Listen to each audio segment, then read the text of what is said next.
Hai, ketemu lagi dengan channel chemistry kita. Kali ini saya akan menjelaskan materi kimia kelas 10 semester 2, yaitu mengenai bab larutan elektrolit dan non-elektrolit. Sebelumnya kita akan mengenal lebih dahulu mengenai larutan. Nah, larutan adalah campuran homogen yang terdiri dari dua atau lebih zat, di mana larutan itu terdiri atas zat terlarut atau bagian yang jumlahnya sedikit, dan pelarut atau bagian yang jumlahnya lebih banyak. Jadi di sini ada contoh.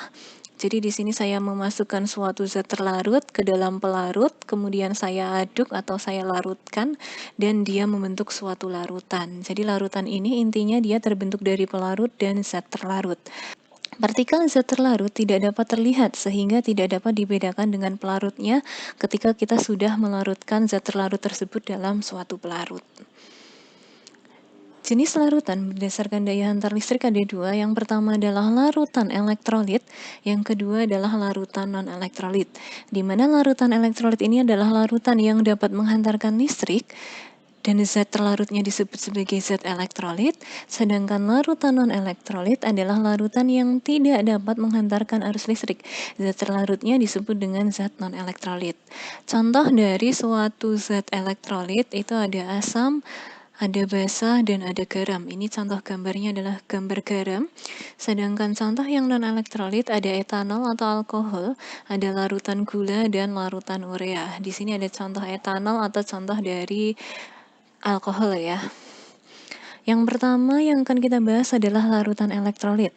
Larutan elektrolit adalah larutan yang dapat menghantarkan arus listrik. Dalam larutan elektrolit, molekul-molekulnya terurai atau terdisosiasi menjadi ion-ionnya, yaitu ion positif yang disebut dengan kation dan ion negatif yang disebut dengan anion. Nah, berdasarkan kekuatan daya hantar listriknya, larutan dibedakan menjadi larutan elektrolit kuat dan elektrolit lemah.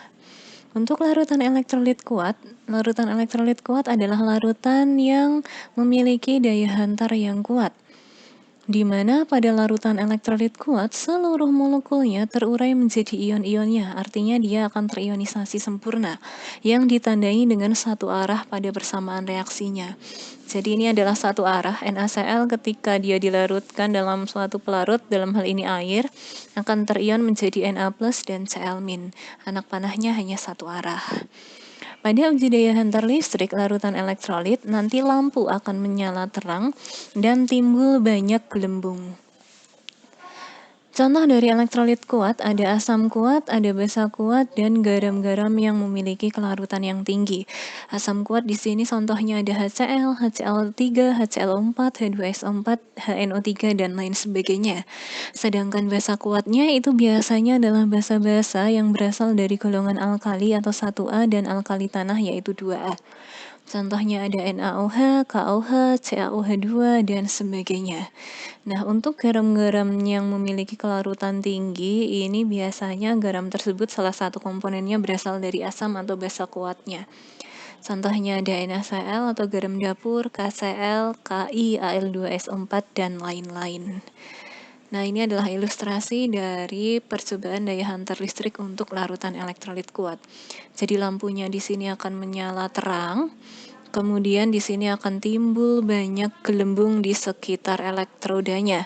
Jadi ini nih timbul banyak gelembung di sekitar elektroda ini. Yang berikutnya adalah larutan elektrolit lemah. Larutan elektrolit lemah adalah larutan yang mempunyai daya hantar yang lemah, di mana dalam larutan elektrolit lemah, sebagian molekulnya terurai menjadi ion-ionnya, artinya terionisasinya hanya sebagian atau tidak sempurna, yang ditandai dengan dua arah panah pada persamaan reaksinya. Contohnya ada cuka atau CH3COOH. Nah, ini anak panahnya dua arah, ke kiri dan ke kanan. Kalau diionkan menjadi H+ dan CH3COO-. Pada uji daya hantar listrik larutan elektrolit lemah, nanti lampu akan menyala redup atau bisa juga mati, yang penting timbul sedikit gelembung. Contoh larutan elektrolit lemah ada asam lemah, basa lemah, dan garam-garam yang sukar larut. Contoh asam lemah ada cuka CH3COOH, asam sianida HCN, H2CO3, H2S, dan sebagainya. Basa lemah contohnya ada NH4OH, NiOH2, dan lain-lain. Sedangkan garam-garam yang sukar larut contohnya ada AgCl atau perak klorida, CaCrO4, PbI2, dan lain sebagainya. Nah, ini adalah contoh percobaan daya hantar untuk elektrolit lemah. Jadi di sini kalau yang saya tampilkan ini adalah lampunya yang mati, tapi bisa juga redup. Yang penting ada sedikit gelembung nanti di sini. Yang berikutnya adalah larutan non-elektrolit. Larutan non-elektrolit adalah larutan yang tidak menghantarkan arus listrik, di mana pada larutan non-elektrolit molekulnya tidak terurai menjadi ion-ionnya atau tidak terionisasi, sehingga tidak akan menghantarkan listrik. Pada uji daya hantar listrik non-elektrolit, nanti lampunya akan mati dan tidak muncul gelembung. Contohnya adalah larutan gula, larutan urea, alkohol, dan air murni. Jadi cara mudahnya untuk menghafalkan mana yang elektrolit atau non-elektrolit, kita hafalkan yang non-elektrolit saja. Ciri larutan non-elektrolit di dalam rumus senyawanya harus ada unsur C, H, dan O, kecuali gugus COOH, misalnya CH3COOH, HCOOH ini termasuk ke dalam elektrolit lemah nanti. Nah, kalau yang lain, yang penting dia ada C, H, dan O. C6, H12, O6, ada C, H, dan O. Ini adalah rumus dari glukosa. Kemudian ada C12, H22O11, ini ada CHO juga, dia adalah rumus dari gula. Berikutnya ada urea, CONH22 kali. Di sini ada unsur C, O, N, dan H. Tidak apa-apa ada unsur selain CHO, yang penting CHO-nya ada. Kemudian contoh terakhir ada C2H5OH, di sini juga ada CHO, dia adalah rumus dari etanol atau alkohol.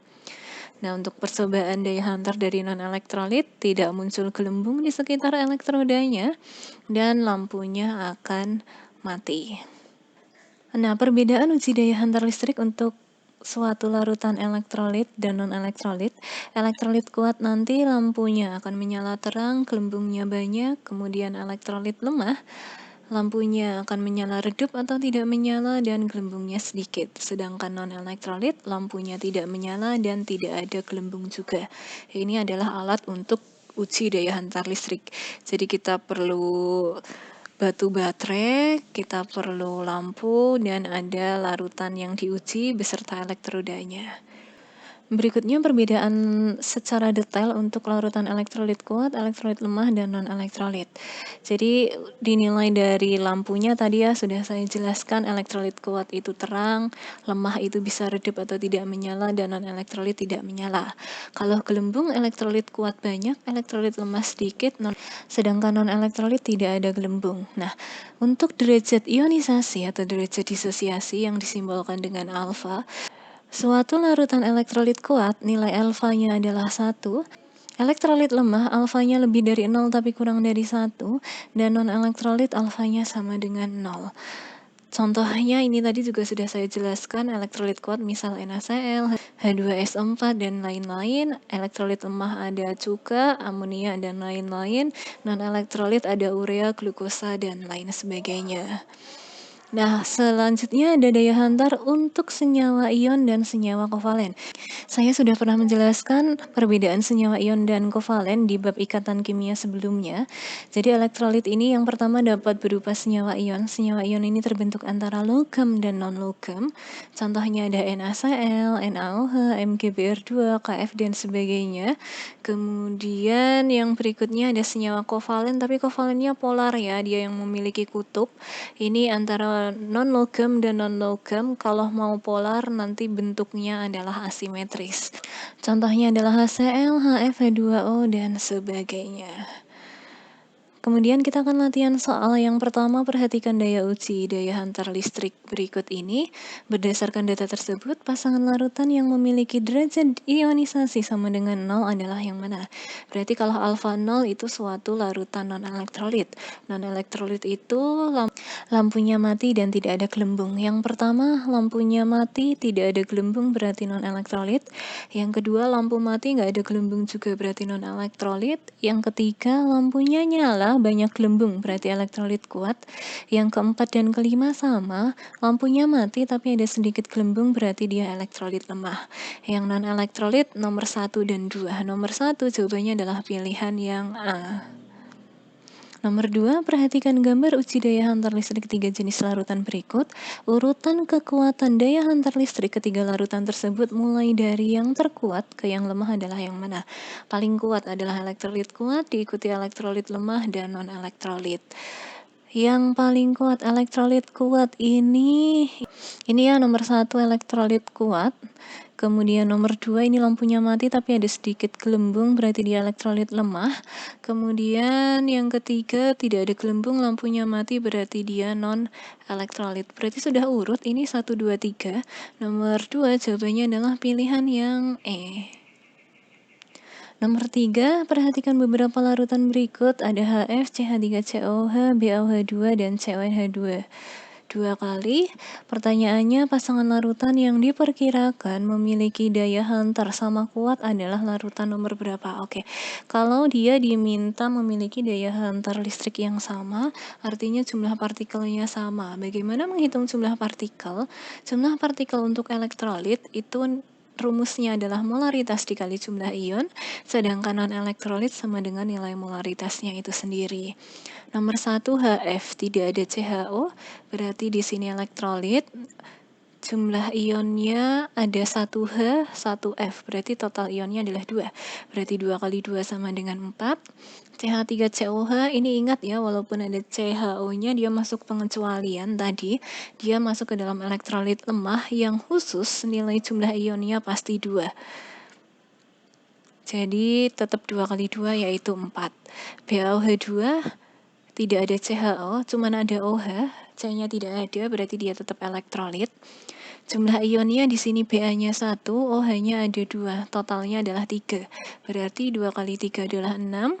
Yang keempat, CONH2 2 kali, ada CHO, berarti dia non-elektrolit, jumlah partikelnya sama dengan nilai molaritasnya yaitu 2. Berarti yang jumlah partikelnya sama nomor 1 dan nomor 2. Nomor 3 jawabannya adalah pilihan yang A. Nomor 4, NaCl padat tidak dapat menghantarkan listrik, sedangkan larutan NaCl dapat menghantarkan listrik. Dari fakta tersebut dapat disimpulkan bahwa apa? Oke, konsep dasarnya. Jadi kenapa suatu larutan elektrolit itu dapat menghantarkan listrik? Karena molekul-molekulnya terurai atau terdisosiasi menjadi ion-ionnya, sehingga dia dapat menghantarkan listrik. Kita analisis pilihannya. Pilihan A, adanya air mengubah NaCl yang semula berikatan kovalen menjadi ion. Tidak ya, pada dasarnya NaCl itu adalah ion. Pilihan A ini bukan, pilihan B NaCl padat. Bila dilarutkan dalam air akan terdisosiasi membentuk ion-ion yang bergerak bebas. Oke, ini ya. Karena NaCl padat, kalau kita larutkan dalam air akan menjadi ion Na+ dan Cl-. Dia akan bergerak bebas sehingga dapat menghantarkan listrik. Nomor 4 jawabannya adalah pilihan yang B. Nomor 5, suatu larutan dapat menghantarkan listrik bila larutan tersebut mengandung apa? Kata kuncinya tadi adalah ada ion-ion yang bergerak bebas. Pilihan A, molekul-molekul, bukan. Pilihan B, atom-atom, bukan juga. Pilihan C, partikel-partikel yang bergerak bebas, bukan. Pilihan D, ion-ion yang bergerak bebas. Oke, nomor 5 jawabannya adalah pilihan yang D. Oke, cukup sekian untuk penjelasan dari bab larutan elektrolit dan non-elektrolit. Jika ada yang mau ditanyakan, silahkan ditanyakan. See you.